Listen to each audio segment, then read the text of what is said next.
Hello and welcome. I'm Carrie Mitkowski, the founder of Carrie TV, the place to be to get the best tips, tools, and techniques to help you create a rockin' workplace. Today we have with us author and executive coach Richard Leider, and he's going to share with us his essential framework for leadership development.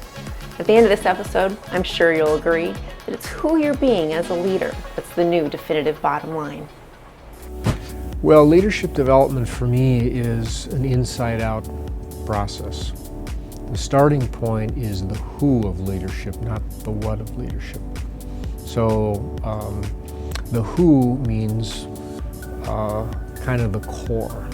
We need to strengthen the core. Just like in the work, if you go for a workout in the gym, everything is around the core these days because the body operates around the core.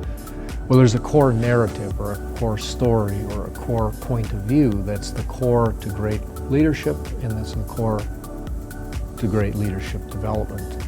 There's a lot of names for that, but the term I use is a simple one. It's managing yourself. If you look at what derails leaders, obviously getting results is number one. People have to have a certain discipline and competency, capacity to get results. They also have to have the capacity for relationship, to relate. And all relationships start with your relationship with yourself and mirror what's going on. Problems in here are going to be manifested out here. Not therapy, it's just stopping and looking at the core. Who am I? And then how do I bring that to the world? So the core is things involves your story. And it's things like purpose, values, gifts, beliefs, a core point of view. In all professions, we call it a profession because people profess something. They profess that they have a competency and they profess to believe certain things. I think leadership is similar. It's a profession that needs to profess. And that means to have a point of view. And that point of view can't be just the flavor of the month or the book of the month or the leader or the seminar of the month, and we'll try this technique or that technique.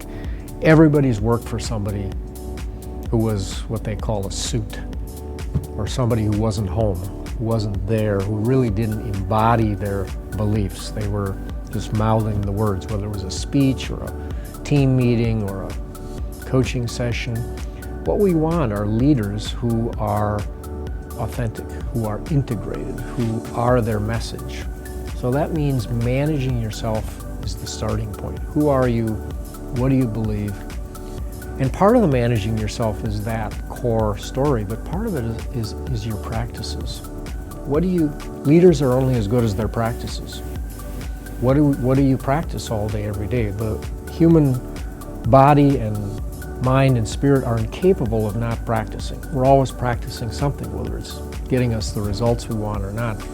So one of the things we need to look at is our practices, managing our energy, managing our time, managing our technology, our communications.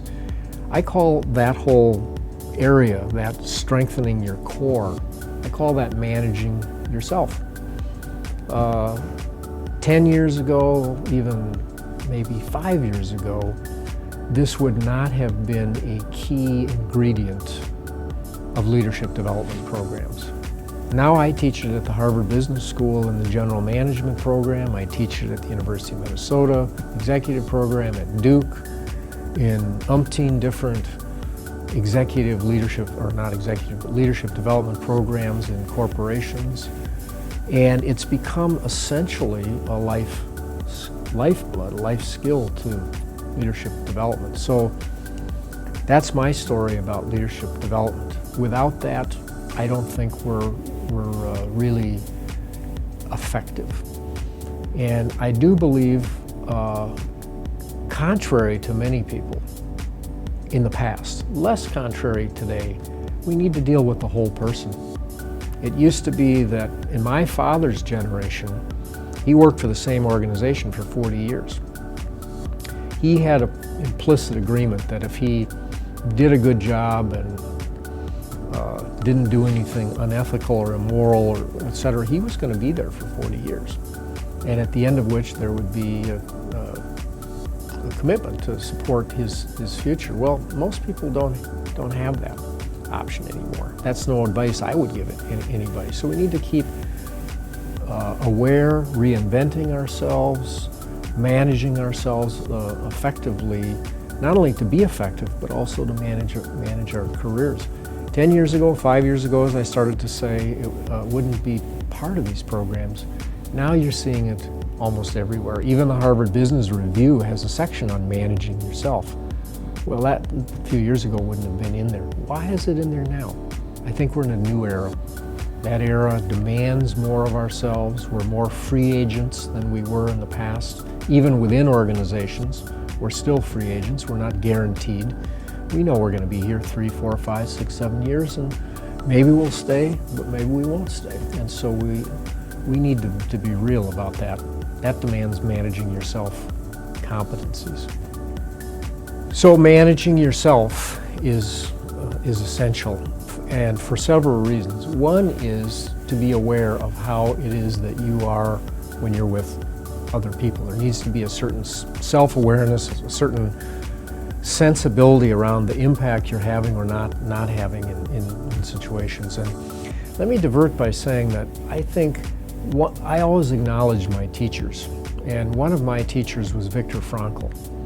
Viktor Frankl wrote, I think, the most important book ever written about leadership. And it's not a leadership book. It's called Man's Search for Meaning.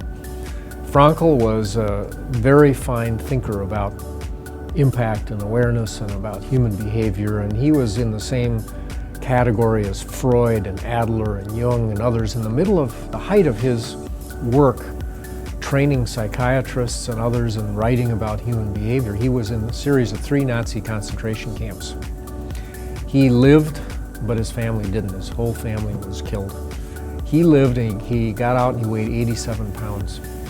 He got healthy and he wrote Man's Search for Meaning in 9 days after he got well again. And he said this, the point of this is not just to acknowledge my teacher, but to say, here's what I learned from him and here's how I brought it forward into this awareness and impact issue. He said, the last of the human freedoms is choice. In any situation, to choose how you're going to show up, how you're going to be present or not. And he said, even in the concentration camp, you could get up in the morning in the worst circumstance with no control over your job, so to speak, your situation. Give somebody else a kind word, a slice of bread. Envision a future. So choice is what we're talking about with impact. We have, in spite of the career or the economic situation, as leaders or as colleagues, team members today, we have the choice as to how we're going to show up in circumstances. We always have that choice.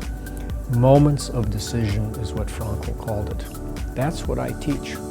Moments of decision. It starts with determining who you are, and then it ends up being practices. And those practices are about moments of choice, moments of decision where I decide, is this going to be about me or you? Am I going to be here for you and be able to extend myself? It's even the choice at a kid's soccer game. I was at a grandkid's soccer game last night. I see tons of people on the sidelines who aren't present.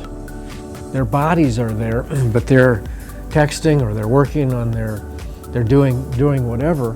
That's a choice. I think that's a wrong choice, but the point is that I think in spite of it all, in spite of the circumstances, we have the choice to be present for that human moment, to be present for that other person in small ways, moments of decision.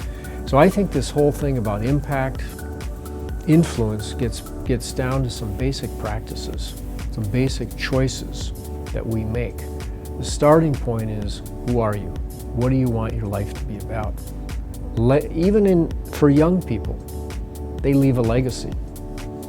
It's like some people we remember working with, others don't have a clue. Some bosses, some teachers we remember, others can't remember, don't have a clue. Those people that had an impact on our lives are the people who stepped up somehow and reached out to us, made us better, brought something out of us. weren't just impressive with their knowledge and their gifts, but were somehow in relationship with us and made us better as a result of that. So it's a kind of hard one to talk about, but I think it really gets down to moment practices, and those have to come from some serious self-awareness, or serious meaning some clear self-awareness. Thanks for joining us. What was your single biggest takeaway from today's episode? Leave it in the comments below. Did you like this one? Go ahead and share it with a friend, and don't forget to subscribe to the channel. Remember, rockin' workplaces happen because people like you and me show up and do the work. We'll see you next week.